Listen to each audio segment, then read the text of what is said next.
사도행전 9장 19절 하반절에서 25절까지의 말씀입니다. 사울이 다메섹에 있는 제자들과 여기서부터 시작을 하죠. 사도행전 9장입니다. 사도행전 9장 19절 하반절부터 같이 읽습니다. 사울이 다메섹에 있는 제자들과 함께 며칠 있을새 즉시로 각 회당에서 예수가 하나님의 아들이심을 전파하니 듣는 사람이 다 놀라 말하되 이 사람이 예루살렘에서 이 이름을 부르는 사람을 멸하려던 자가 아니냐? 여기 온 것도 그들을 결박하여 대제사장들에게 끌어가고자 함이 아니냐 하더라. 사울은 힘을 더 얻어 예수를 그리스도라 증언하여 다메섹에 사는 유대인들을 당혹하게 하니라. 여러 날이 지나매 유대인들이 사울을 죽이기로 공모하더니 그 계교가 사울에게 알려지니라. 그들이 그를 죽이려고 밤낮으로 성문까지 지키거늘 그의 제자들이 밤에 사울을 광주리에 담아 성벽에서 달아내리니라. 아멘. 진리를 따르는 대가라는 주제로 말씀을 좀 살펴보겠습니다. 사람들은 가끔 분별력이 없이 행동을 할 때가 있습니다. 알면서 그러는 경우는 없을 거라고 생각하는데 알면서도 그럴 수 있습니다. 그러나 대부분은 모르고 시작을 합니다. 고등학교 때 학교에 불량 서클이 몇 개가 있었어요. 요즘은 일진이라고 그렇게 부르더라고요. 약한 학생들 위해 군림하면서 폭력을 일삼고 또 돈을 뜯고 그 돈을 가지고 술 마시고 또 담배 사서 피우는 겉멋에 들은 그런 아이들이 있지요. 여기에 가입을 하게 되면 성적이 당연히 떨어질 수밖에 없습니다. 잘못하다가 퇴학을 당하기도 하는데 그것을 깨닫고 빠져나오려고 하는데 그것이 쉽지가 않았습니다. 우선 그 패거리들이 놔두질 않더군요. 친구 중에 하나가 엄청 매를 맞고 간신히 빠져나왔습니다. 잘못된 일이라는 것을 깨달았다고 해도 모두가 이 친구처럼 빠져나오진 못하더라고요. 그 친구는 그 서울시 공무원에서 무슨 국장인가까지 하고 이제 은퇴를 했는데 잘된 경우라고 볼 수가 있습니다. 왜 거기서 빠져나오는 게 힘든가 싶었더니 우선 거기서 빠져나오면 그들과는 원수처럼 됩니다. 또 그 불량 서클에 있을 때 자기도 껴서 두들겨 패고 괴롭혔던 그런 아이들이 받아주지 않습니다.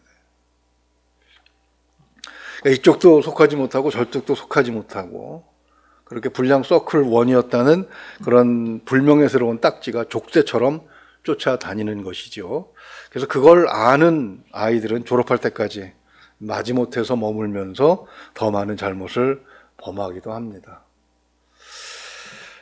영적인 어둠에서 빠져나오는 것도 결국 쉽지 않다는 사실을 사도 바울이 보여주고 있습니다. 그는 스스로 알 수 없었던 진실을 주님의 빛을 받음으로 비로소 알게 되었죠. 그러나 알았다고 해서 스스로 빠져나올 수는 없었습니다. 그를 건져내줄 누군가가 필요했던 것이죠. 그를 어둠에서 이끌어낼 사람으로 다메섹의 아나니아가 주님으로부터 선택이 됩니다. 그는 우리처럼 평범한 사람입니다. 다만 차이가 있다면 그는 경건한 사람이었고 주변 사람들에게 칭찬을 받는 그런 사람이라고 사울이 22장 12절에서 고백을 하죠. 그는 단지 안수하여 눈을 뜨게 한 일만 한 것은 아닙니다. 사울이 주님께 부름받은 대로 주님이 사울을 택하신 이유가 있지 않습니까? 그대로의 삶을 살도록 그를 이끌었다는 얘기죠. 그러나 모든 것을 다 남이 해줄 수는 없습니다. 자신의 몸부림치는 열심도 있었기 때문에 바울이라고 하는 위대한 사도를 우리는 갖게 된 것이죠. 아나니아는 구체적으로 사울을 위해서 무엇을 했습니까? 또 사울은 어둠에서 완전히 발을 빼기 위해서 무엇을 했습니까? 아나니아가 한 일부터 정리를 좀 마지막으로 하고 넘어가야 할 것 같아요. 사울은 원래 위대한 사람이니까 그렇다 쳐도 아나니아는 우리와 성정이 같은 사람이고 사실 우리가 해야 될 일을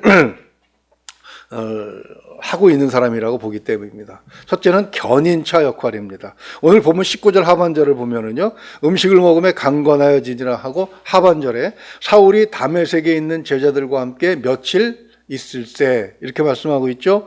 아나니아는 사울을 자기가 속한 믿음의 공동체 사람들에게 소개하고 그들과 교제할 수 있도록 이끌어주고 있는 것입니다. 이것은 굉장히 중요합니다. 아무리 뛰어난 사람도 활동할 수 있는 무대가 주어지지 않으면 빛을 발할 수 없습니다. 참 요즘 젊은이들이 직장을 못 구해서 아주 난리인데요. 공부도 열심히 하고 막 열심히 경력도 쌓고 그래도 그들이 활동할 수 있는 무대를 열어주지 않는다면 그 능력들이 다 그냥 소멸되고 사라지지 않겠습니까? 아나니아는 바로 이런 역할을 사울 앞에서 해 주었던 것입니다. 어렵게 불량서클에서 나왔다고 하더라도 외롭고 또 무서워서 도로 들어간 친구도 있습니다. 누구도 그와 친구가 되려고 하지 않았고 전에 속한 불량서클 아이들이 볼 때마다 위협하고 또 무시하고 그렇기 때문에 어쩔 수 없이 다시 들어가더라고요. 영적인 진리도 같다고 봅니다. 전도하고 구원했으면 그를 이끌어서 교제하는 데까지 이끌어 주어야 합니다. 최근에 저희 사모가 한국으로 시집온 한국인하고 결혼했는지 아니면 여기 와서 일을 하기 위해서 온 것인지 모르겠지만 아무튼 중국인 조선족이죠. 중국인 교포를 한 사람 소개를 받았는데 교회에 나오기를 굉장히 꺼려하는 겁니다. 왜냐하면 우선 말이 어눌하고 또 자신과 같은 처지가 그렇게 환영받지 못한다는 것을 알고 있는 것 같더라고요. 근데 교회는 그런 사람들을 이끌어서 교회에 적응할 수 있도록 그렇게 만들어 주어야 합니다. 이것이 안 된다면 도로 돌아갈 수밖에 없는 것이죠. 어떤 사람들은 교회가 무슨 필요가 있냐라고 얘기합니다. 일본의 우찌무라 간지 같은 사람들이 바로 교회 무용론, 혼자서 신앙생활을 해도 된다라고 주장한 사람들이지만 교회가 없으면 사울 같은 사람들이 어떻게 자기 자신의 깨달은 진리를 얘기하고 또 그것들을 전할 수 있었겠습니까? 사람들이 누군가를 영적으로 구원했다면 그리고 그가 뭔가 신앙적인 변화가 있었다면 그를 이끌어서 교제하는 데까지 우리는 책임을 져야 하는 것이죠. 바로 그런 역할 때문에 빛을 밝히는 역할, 즉 스위치를 누르는 역할을 해준 것입니다. 20절 한번 보십시오.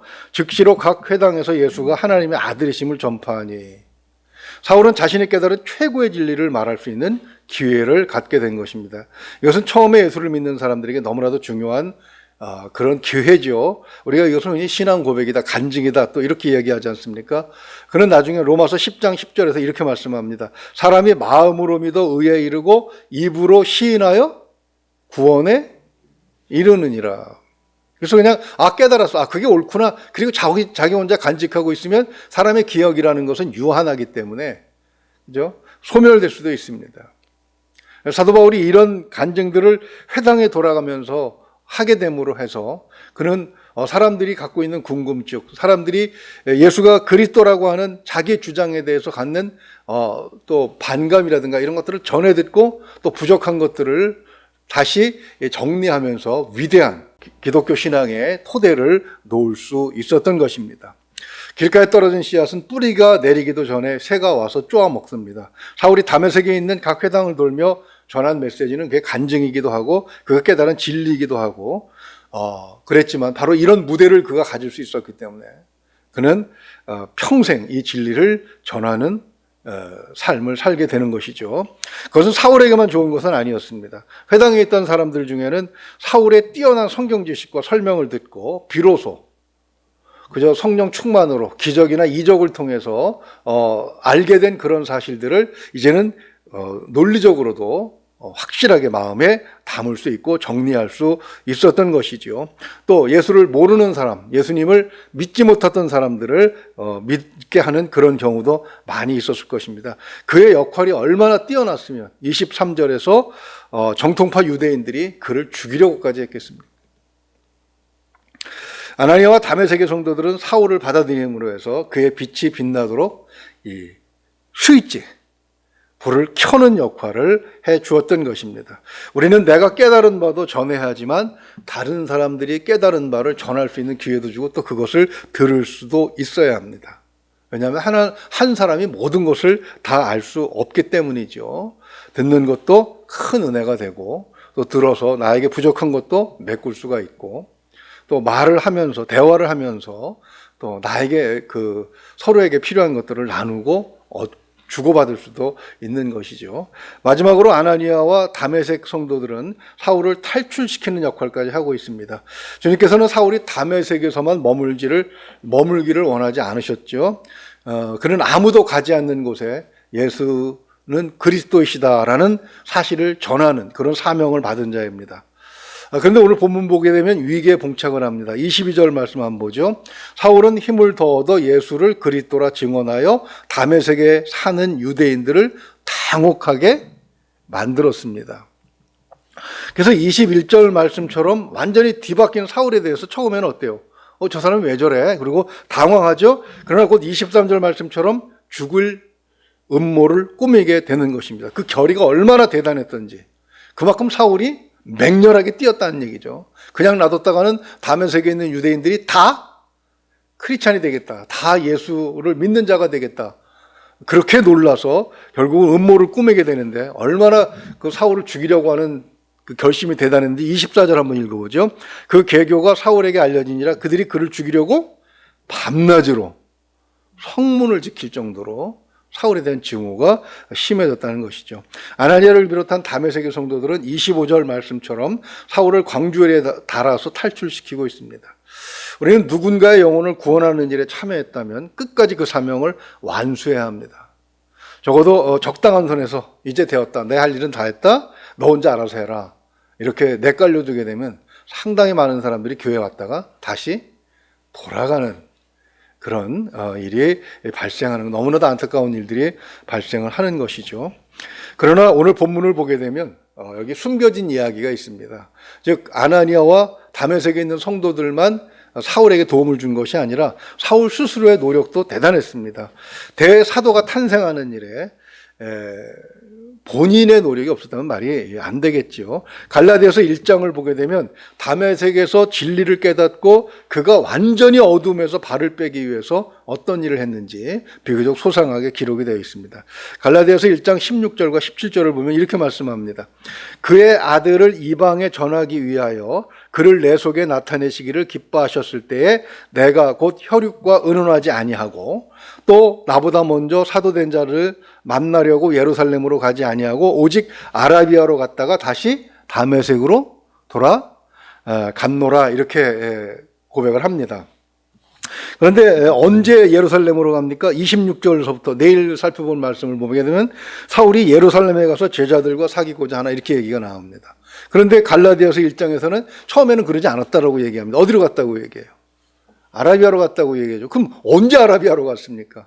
오늘 본문 중에 그 사건이 끼어 있는 거예요. 그래서 신학자들은 21절과 22절 사이에 사울이 아라비아로 갔다가 거기서 무엇인가를 하고 돌아왔다 이렇게 연구를 하고 주장을 합니다. 대부분 거기에 동의를 하죠. 그래서 22절 보게 되면 뭐라고 얘기합니까? 사울은 무엇을 얻어? 힘을 얻어. 그래서 아라비아로 갔다가 거기서 치열하게 영적인 싸움을 싸웠겠죠. 자기를 붙들고 있는 과거의 망령으로부터 탈출하기 위해서 또 자기가 알게 된 그런 진리를 더욱더 견고히 붙들기 위해서 그는 한 3년 정도를 아라비아에서 완전히 진리와 싸움을 싸웠던 것입니다. 그리고 돌아와서 힘을 얻어서 더욱 힘있게 이제 예수를 그리스도라고 전하고 있는 것이죠. 어둠에서 발을 빼는 것, 알게 된 진리의 삶을 사는 것은 무척 어렵습니다. 신앙생활을 하면서도 양쪽에 발을 같이 디디고 사는 사람들이 굉장히 많죠. 세상과 하나님을 겸하여 섬길 수 없다라고 이렇게 말씀하신 것은 양쪽을 왔다 갔다 하는 사람들이 그만큼 많다는 얘기죠. 바로 그런 일을 위해서 교회가 존재하는 것이고 다른 사람을 위해서 믿는 자들은 또 그를 온전히 어둠에서 빼내서 진리의 삶을 살 수 있도록 도와주어야 하는 것이고 그리고 책임을 졌으면 끝까지 그가 온전히 빛을 발하는 삶으로 살 때까지 책임을 같이 져 주어야 하는 것입니다. 그것이 교회의 사명이고 먼저 된 자의 사명이고 그리고 그러한 공로를 오늘 본문 말씀에서 보듯이 하나님은 결코 잊지 않으신다는 것이죠. 하나님께서 그렇게 방황하는 사람들 앞으로 우리를 인도하셨다면 우리가 해야 할 일들이 아나니아와 다메섹 성도들에게서 나타난 것처럼 그런 책임 있는 성도의 삶을 우리가 살아야 할 것입니다. 그렇게 했을 때 사울과 같은 위대한 사람들이 우리 손으로 또 우리도 모르는 사이에 우리의 작은 일들을 통해서 그렇게 또 생겨날 수 있는 것이죠. 그런 일에 우리가 쓰임받기를 소망합니다. 그저 아나니아와 다메섹에 있는 성도들은 그저 그냥 했을 거예요. 그런데 그런 과정을 하나님께서 굉장히 크게 사용하신 것이죠. 저와 여러분의 교회가 바로 그런 역할들을 충분히 감당할 수 있기를 소망합니다. 코로나19가 끝나고 나면 교회가 상당히 다른 모습으로 아마 움직여가게 될 것 같습니다. 그러나 성경 말씀이 기본이지요. 세상이 아무리 변하고 상황이 변한다고 하더라도 근본은 바뀌지 않습니다. 기본은 바뀌지 않습니다. 이 근본에 충실하고 기본에 충실한 우리들이 되어서 주님께 쓰임받고 또 주님의 큰 일에 디딤돌이 되는 저와 여러분 될 수 있기를 주님의 이름으로 축원을 드립니다. 기도하겠습니다. 하나님 아버지, 진리를 알았다고 해서 온전히 어둠에서 발을 빼고 진리로 옮겨가는 사람들은 그렇게 많지 않다는 사실을 우리는 다시 한번 생각을 해봅니다. 하나님, 그럼에도 불구하고 우리를 하나님의 진리 가운데 예수님을 그리스도라고 고백하는 1.1핵도 없이 의심도 없이 그렇게 고백하는 삶을 살게 하신 것을 감사합니다. 이제 우리에게 주어진 역할도 있음을 오늘 본문을 통해서 확인했사오니 하나님, 코로나19가 끝난 다음에 일어날 변화에 대처하면서 의연하게 우리에게 맡겨진 사명들을 감당할 수 있도록 인도하시고 도와주시옵소서. 하나님, 참으로 진리 가운데로 옮겨오려고 하는 사람들, 우리가 아는 진리를 전할 뿐만 아니라 그들을 잘 인도하는 그런 우리가 되기를 소망합니다. 그 역할을 감당할 때 하나님께서 우리에게도 복을 주실 줄로 믿습니다. 주님께서 인정하시는 삶을 살 수 있도록 우리와 함께하여 주시옵소서. 지혜롭게 하여 주시옵소서. 믿고 의지하며 우리 주 예수 그리스도 이름으로 기도하옵나이다. 아멘.